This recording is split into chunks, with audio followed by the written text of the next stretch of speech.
Paper 124, The Later Childhood of Jesus, Part 4 of 4, based on the Urantia Book, Paper 124. The Journey to Jerusalem. Jesus, having now reached the threshold of young manhood, and having been formally graduated from the synagogue schools, was qualified to proceed to Jerusalem with his parents, to participate with them in the celebration of his first Passover. The Passover feast of this year fell on Saturday, April 9 AD 7. A considerable company, 103, made ready to depart from Nazareth early Monday morning, April 4, for Jerusalem. They journeyed south towards Samaria, but on reaching Jezreel they turned east, going around Mount Gilboa into the Jordan Valley in order to avoid passing through Samaria.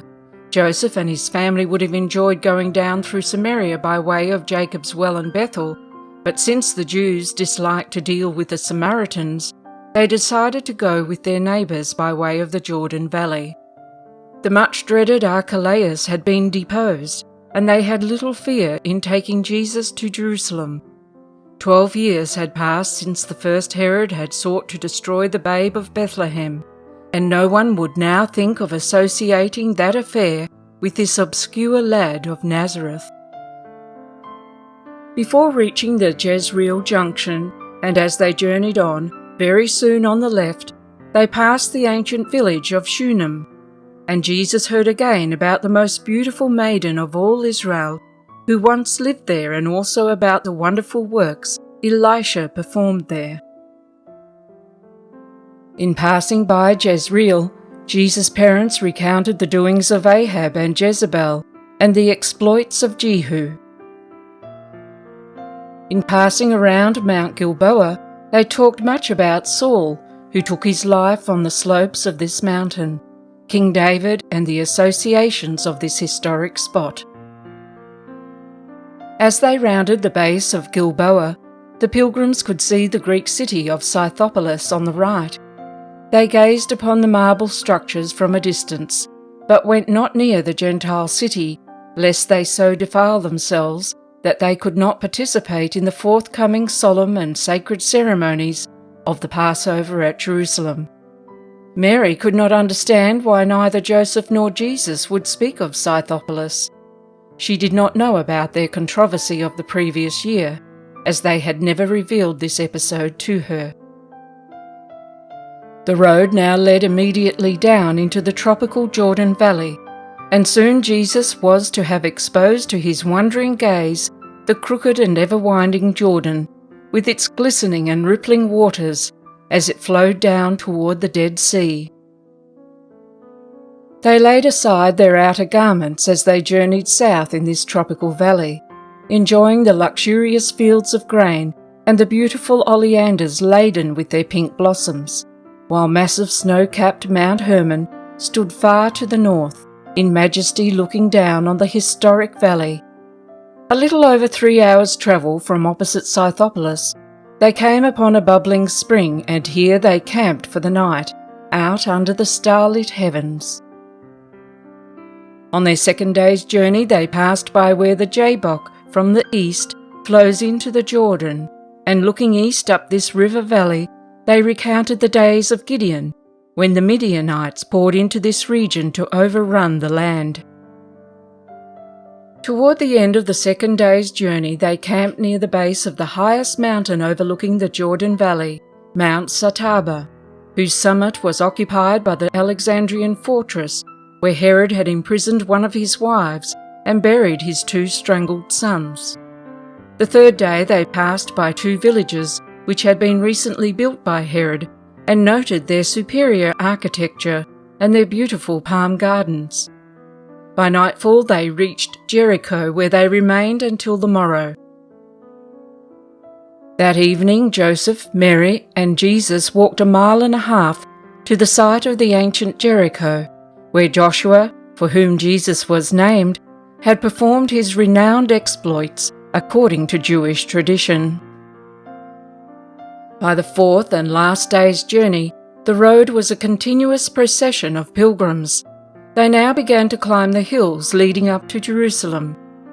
As they neared the top, they could look across the Jordan to the mountains beyond and south over the sluggish waters of the Dead Sea. About halfway up to Jerusalem, Jesus gained his first view of the Mount of Olives, the region to be so much a part of his subsequent life, and Joseph pointed out to him that the holy city lay just beyond this ridge. And the lad's heart beat fast with joyous anticipation of soon beholding the city and house of his heavenly Father. On the eastern slopes of Olivet, they paused for rest in the borders of a little village called Bethany. The hospitable villagers poured forth to minister to the pilgrims, and it happened that Joseph and his family had stopped near the house of one Simon, who had 3 children about the same age as Jesus: Mary, Martha, and Lazarus. They invited the Nazareth family in for refreshment, and a lifelong friendship sprang up between the 2 families.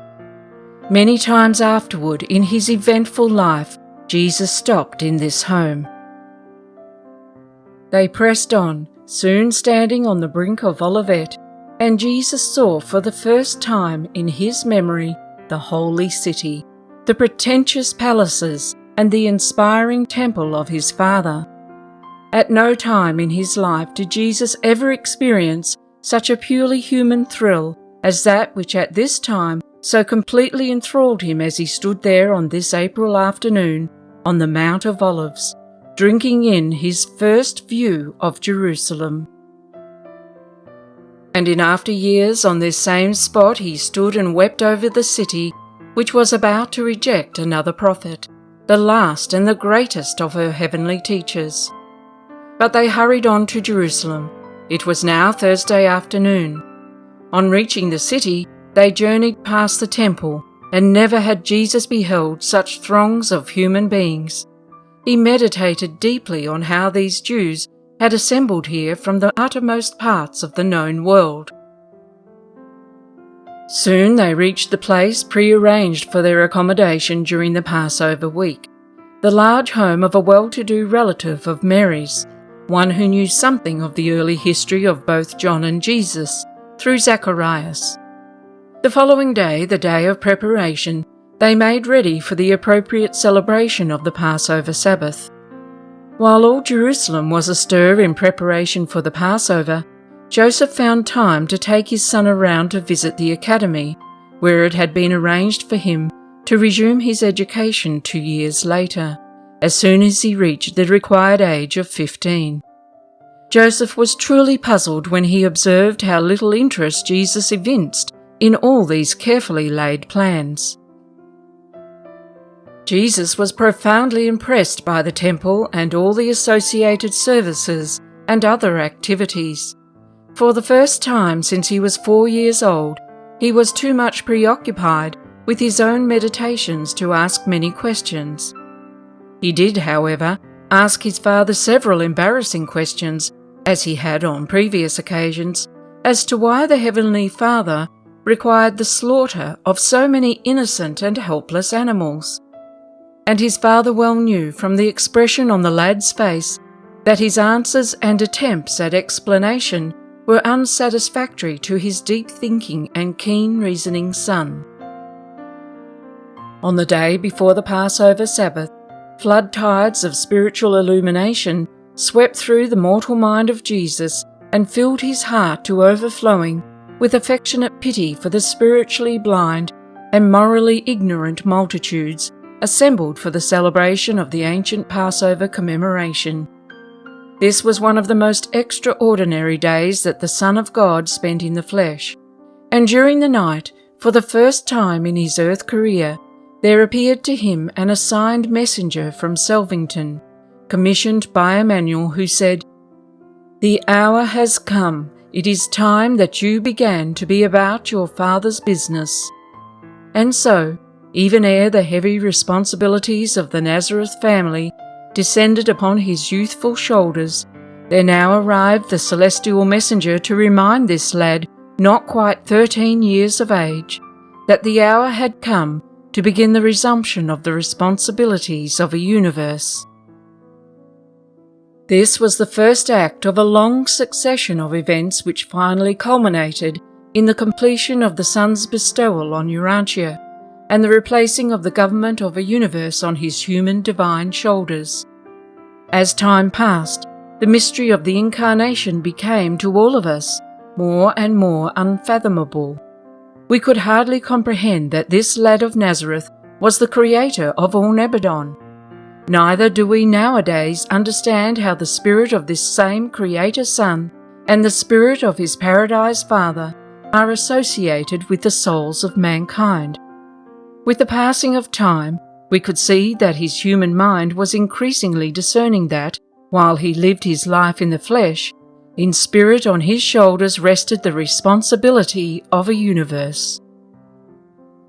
Thus ends the career of the Nazareth lad and begins the narrative of that adolescent youth, the increasingly self-conscious divine human,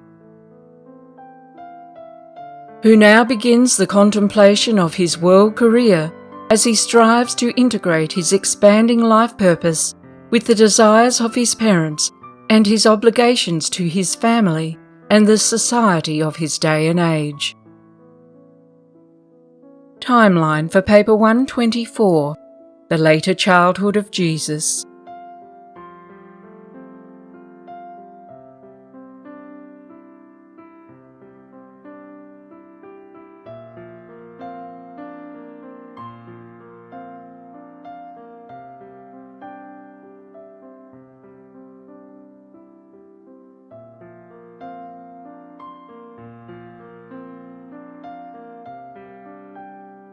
Next, Paper 125, Jesus at Jerusalem.